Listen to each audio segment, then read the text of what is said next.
A parasocial relationship is any sort of one-sided social relationship where the admiration and feeling on the one end are not reciprocated on the other. None of your content creators, your favorite ones, including me, are your friends. Live streaming platforms like Twitch can simulate the conditions of friendship between viewers and streamers. The same dynamic applies to some degree on YouTube, OnlyFans, and Twitter as a symptom of the loneliness inherent in capitalist consumer cultures. More on that at the end of the video. According to the research on parasocial relationships, the greater the frequency of parasocial interaction, the more likely a parasocial relationship will form, and the greater that devotion will be.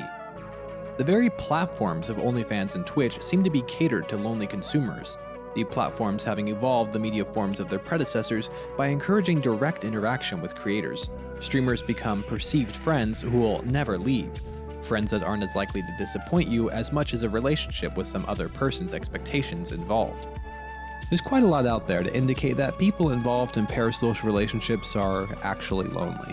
One paper on loneliness states that the best indication of future loneliness is past loneliness.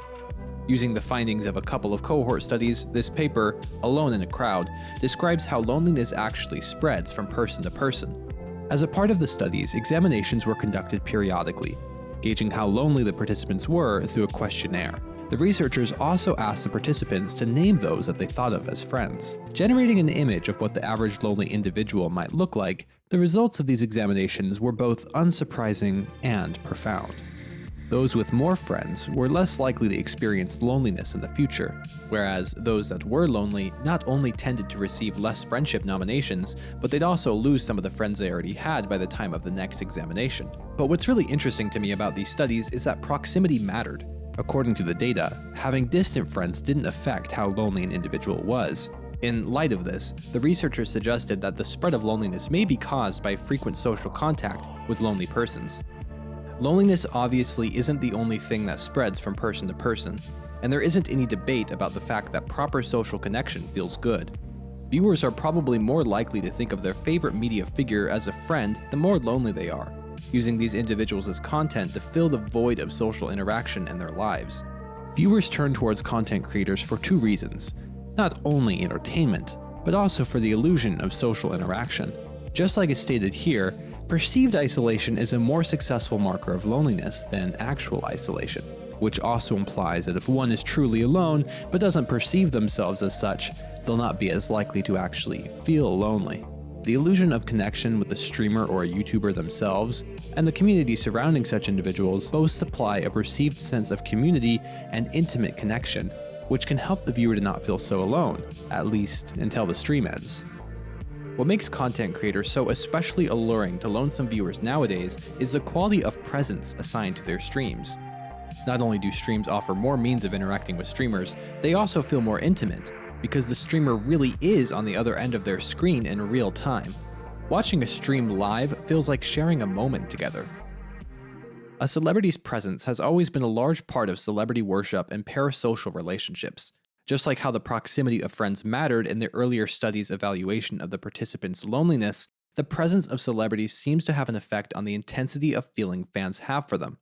Being where a celebrity is, in real life or merely online, increases the likelihood of parasocial interaction. I think that's why this quote-unquote problem has gotten to be so quote-unquote bad. Celebrities aren't just confined to one platform. The same celebrities are everywhere, and the same people are attempting interaction with them wherever they can be found. Time spent watching, things said in chat, donations made, merchandise bought, and replies made on Twitter are all examples of parasocial interaction. It's these things that are the catalyst for the extreme attachment and infatuation people have for their parasocial partners. This psychology paper on parasocial relationships explains that it was the frequency of these interactions that were responsible for how adolescents felt about their favorite celebrity. It's safe to say that part of the reason viewers involved in parasocial relationships are lonely is because they were lonely already. And, I mean, it checks out. But loneliness is both a cause and a consequence of becoming disconnected. Streams can actually make people more lonely than they were before, as those involved in parasocial relationships become disinclined to interact with the people around them. But I think we often forget in these discussions that the person on the receiving end of a parasocial relationship is also affected. This side of the loneliness of parasocial relationships stems from the fact that content creators aren't treated as real people. Celebrities and content creators produce a replicated image of themselves that fulfills the criteria of a manufactured commodity. All interactions and exchanges are filtered through that image, so that it completely takes the place of the reality of the person it represents. Who owns an experience? Is it the person or people who are responsible for creating it, or is it those who experience it? Content creators as products are not a product in the traditional sense. Unlike platforms which allow for individual consumption, the presence of a celebrity is consumed primarily by groups. While this also adds another component to the loneliness of viewers, it defines creators and celebrities as the kind of capitalistic commodity that is called a spectacle. In societies where modern conditions of production prevail, all of life presents itself as an immense accumulation of spectacles. Everything that was directly lived has moved away into a representation. When all you are is a series of experiences, and not a being whose own experiences are to be taken into account, you're nothing but a spectacle for others to spectate. Sure, celebrities are people, of course, but it's rare to find anyone who seriously treats them as such. It's precisely that creators and celebrities stand halfway between whatever is meant by a person and abstract experiences that grants them their parasocial spectacle status. The spectacle is not a collection of images, but a social relation among people, mediated by images. Total neutrality is expected from spectacles.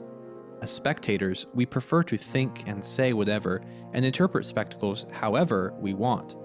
The commodified images of themselves that creators produce lead lives of their own in the minds of consumers and fans. Fantasy is, by definition, a one-sided endeavor, an act that imposes feelings onto a creator that can be impossible to satisfy if left unchecked.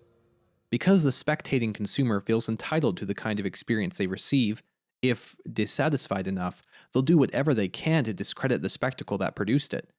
Unfortunately, because the image of the creator has at this point taken the place of the creator themselves, this often entails, well... more real than real. That is how the real is abolished. But the problems with parasocial relationships go much deeper than Twitch streams, OnlyFans, and Twitter stands. I'd argue that they're actually an inevitable social outcome for capitalist societies.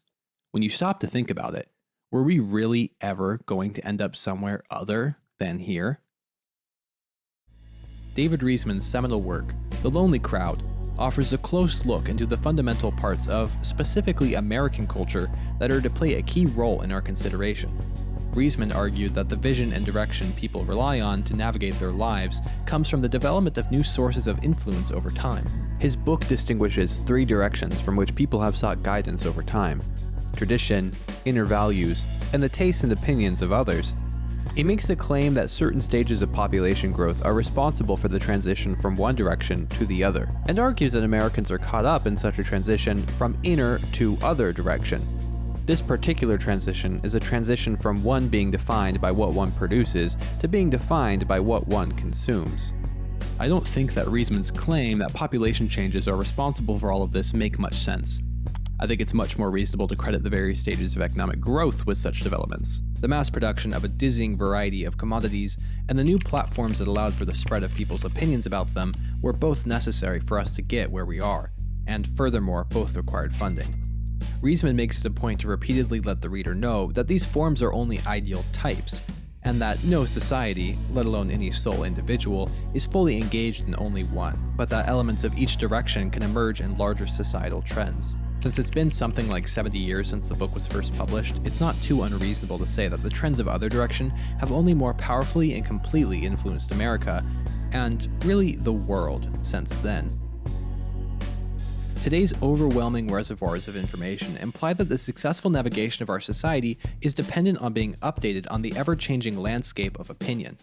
The survival of one's social status is dependent on living in accordance with the accepted tastes of others. To be successful, one must have some sense of inner vision to guide them, but to maintain popular appearance, one must in fact be popular with the masses, and this includes to some degree being led by them. There's a lot that's wrong with capitalism generally, and you'd be hard-pressed to make a case for its positive impact on the masses. but there's also a lot that's lonely about it. Loneliest of all are the parasocial relationships we have with brands that segregate us by our tastes. In Guy Debord's famous work, The Society of the Spectacle, he makes the case that consumers impose on themselves their alienation from their peers, their world, and even from themselves through the capitalist production and consumption of spectacles. Separated from his product, man himself produces all the details of his world with ever-increasing power, and thus finds himself ever more separated from his world. The more his life is now his product, the more he is separated from his life. The book is, naturally, full of strictly Marxist sentiments, even going so far as to parry the opening line to the first volume of Marx's Capital with its own. Interestingly enough, Debord never objectifies the spectacle. Instead, the book is composed of a series of theses and aphorisms, often paradoxical and metaphorical in nature. Similar to The Lonely Crowd in many ways, The Society of the Spectacle suggests that much of an individual's identity finds itself based on the artificial ideas represented by the things one consumes. Branding is an essential part of business in the 21st century. It's the manufactured personality of a brand's image that's meant to be symbolized by the company's products, and those products are meant to suggest something about the personality of those who consume them. But for one thing, instead of enriching one's identity, this manner of self-expression actually deadens the definition of who one is. Look, I know the relationship between a business and its consumers isn't exactly a parasocial one. There's obviously a definite exchange going on between seller and buyer, and it's not likely something you would define as parasocial. But hear me out. Brands and content creators both mediate consumer relations through what's immediately perceived instead of what's real. People become attached to brands as if their representative personalities were those of actual people, the same way audiences become attached to the spectacle put on by content creators and celebrities. In parasocial relationships with a content creator or a celebrity, viewers are committed but don't receive any lasting satisfaction in exchange for their commitment. In people's parasocial relationships with a brand, commitment to the personality behind the products gives no lasting satisfaction in exchange for that commitment either. Purchasing a brand's products also fails to transform the personality of the consumer into that of the brands. But that loyalty does cause friction with those who think differently, forming a new criteria on who you could see yourself being friends with. American culture is a consumerist culture, which means it is also a culture of loneliness. Being is replaced with having, and having is replaced with merely appearing. Philosophically, parasocial relationships are nothing but a profound expression of estrangement from person to person. In capitalism, we make sure to announce our tastes and opinions, our loyalty to our consumption and its representatives, and in the process, announce our loneliness in the hopes that it'll connect us to another person who thinks as we do. But all it happens to do for us is isolate us even more from the potential friends around us. Remember how parasocial relationships disconnected people from those around them in that paper from earlier? Even during streams, viewers are cut off from the real world and from each other, as the only thing they are sure to have in common is their enjoyment of that streamer's content. To Debord, the only thing these people share is an idea, a fixation with consuming.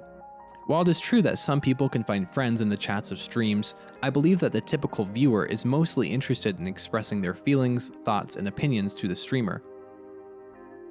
Spectators are linked solely by their one-way relationship to the very center that keeps them isolated from each other. The spectacle thus reunites the separated, but it reunites them in their separateness. For Debord, the alienation that is the effect of devotion to the spectacle comes about because the more we are engaged with these spectacles, the less we live. The more we identify with the dominant image of need, the less we understand our own life and our own desires. The value of spectacles is reduced to what can be perceived, promising social security through that interpretation of ourselves and others. But that social security is nothing more than a lie. Parasocial relationships with media figures are nothing but a more nuanced symptom of the general loneliness generated by consumerism. Just as with any other form of business, the focus of the internet entertainment industry is development. The economic benefits of promoting parasocial interactions are obvious. As far as I'm aware, this public discourse on parasocial relationships was started by Ludwig, a variety streamer who told his audience he wasn't their friend, but then turned around and streamed every second of his life to his audience for a month straight, which was the closest we've come to replicating The Truman Show, but also the time his viewer engagement was the highest ever. I think it's only recently that we as a society are beginning to consider the dangerous and isolatory implications of parasocial interaction. In the spectacle, the goal is nothing, development everything. The spectacle aims at nothing other than itself. In 1988, Debord declared that the spectacle was the most important event to have occurred that century. 6 years later, in 1994, he took his own life. A lifetime of hard drinking led to a debilitatingly painful nerve condition where his body's nerve endings burned away. In a 2001 article, a biographer of Debord's wrote that it had depressed him that his insight had long ceased to be a revolutionary call to arms, but the most accurate, if banal, description of modern life. And so he sought the refuge of oblivion in drink. And indeed, I haven't been trying to present the information in this video as some profound new insight that we've all been too dumb to see until now. But I hope that by looking closer at a social phenomenon such as the enigma of parasocial relationships, we can find ourselves not so much reaching new conclusions, as much as approaching these concepts in a new way. The loneliness of others doesn't just affect them, it affects us, personally in the formulation of our own lonely thoughts, down to the very constructs of our society. The impact of parasocial relationships still demands that it be explored. The society of the spectacle must itself be observed, with the hopes that one day we might liberate ourselves from its lonesome influences. Thank you so much to all the patrons who helped make this video possible. If you'd like to become my best friend and help me out, you can do so at patreon.com/ClarkElieson. Thank you so much, and I'll see you in the next one.